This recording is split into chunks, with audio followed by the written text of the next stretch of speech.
Hello, good day everyone. Kamusta po kayong lahat? Once again, please do me a favor, pa-subscribe po ang ating channel and click our tiny notification bell. Para ma-update po tayo pag meron po tayong mga new upload videos. Disclaimer din mga idol, ang videong ito ay para lamang po sa may bukasang kaisipan at may malawak na pang unawa. Kung wala ka po nito, maaari na lamang po mag-skip at mamili ng mga videos na nararapat po para sa inyo. And for today's vlog naman ay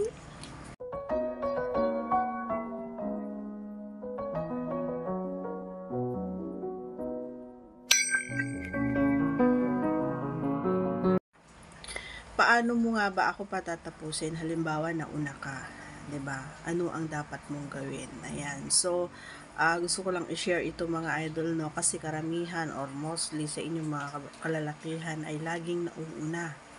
Ayan. So, ano nga ba yung gagawin mo? Halimbawa ako, or hindi halimbawa yung partner mo. Kasi, ito ay explanation ko na naman ay based on our experience, mga idol, ano? Every time na nauuna kasi yung aking partner is, ang ginagawa niya, alam mo yung,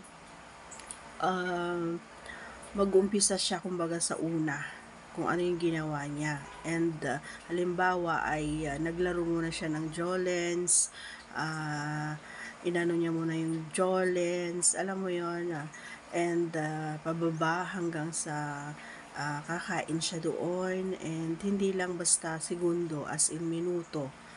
Ayan, patagalin mo yung mga unang proseso na ginawa niya ay pinapatagal niya, mas lalo niyang ipinapakita na ginaganahan siya and ginagawa niya yung best niya para makatapos din ako. And unang-una tinatanong niya sa akin kung alam mo yon yung maganda kasi talaga mga idol kapag open kayo sa isa't isa, and na-share niya kung ano yung best or ano yung gusto niyang gawin niya sa akin yon. So, and I am open also to him na gawin mo ito, ganito ang gawin mo, hawakan mo ito, yung kainin mo ito, laruin, alam mo yon, magtagal ka dyan kasi dyan ako mabilis na matapos, or alam mo yon, yung sigurado ako na hindi magiging bad kumbaga yung ending, 'di ba? Kasi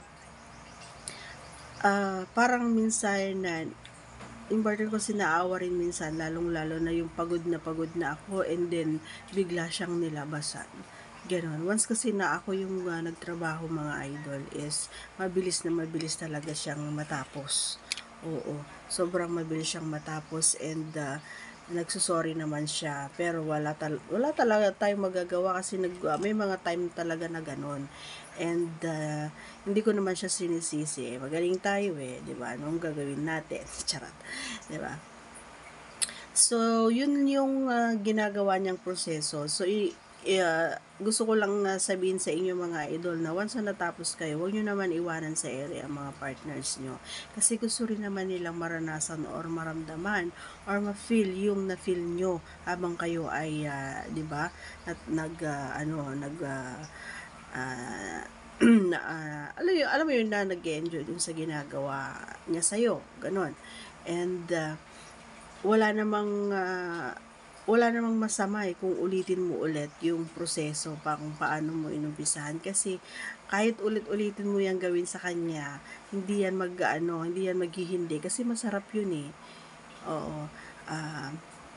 Hindi lang talaga siya nakahabol, ganon. So, minsan kasi hindi rin ako nakakahabol mga idol, no? Talagang masyadong nauuna talaga siya kasi nga, as I've said a while ago, talagang magaling tayo. So, no choice kundi ulitin niya yon. Pero ang ginagawa ko na lang para hindi naman laging ganoon na inuulit-ulit niya, kumbaga yung ginagawa niya is ginagawa ko rin yung part ko, and ginaguide ko na lang siya kung ano yung gawin niya para makasabay ako sa kanya.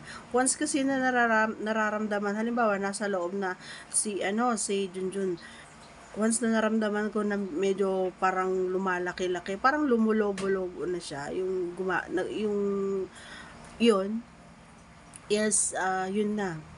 Feeling ko segundo lang, puputok na talaga siya. So, wala akong, gagawin ko yung, syempre yung technique ko na hinuhugot ko muna siya and konting ganun doon sa ulo para maibsan kumbaga yung init ng kanyang nararamdaman. And, yun na yung hudyat para ako naman yung magtatrabaho and, basta kung saan yung alam niya na madali akong makasabay sa kanya, doon siya nagpo-focus. So, focus lang. Focus on your goal, mga idol. Okay? So, that's all for today's video, mga idol. I do hope na may natutunan kayo kahit kaunti. Once again, please don't forget to subscribe and click our tiny notification bell so that you'll be updated every time we have a new upload videos. Bye! I love you all, guys. Take care because I care. Bye-bye!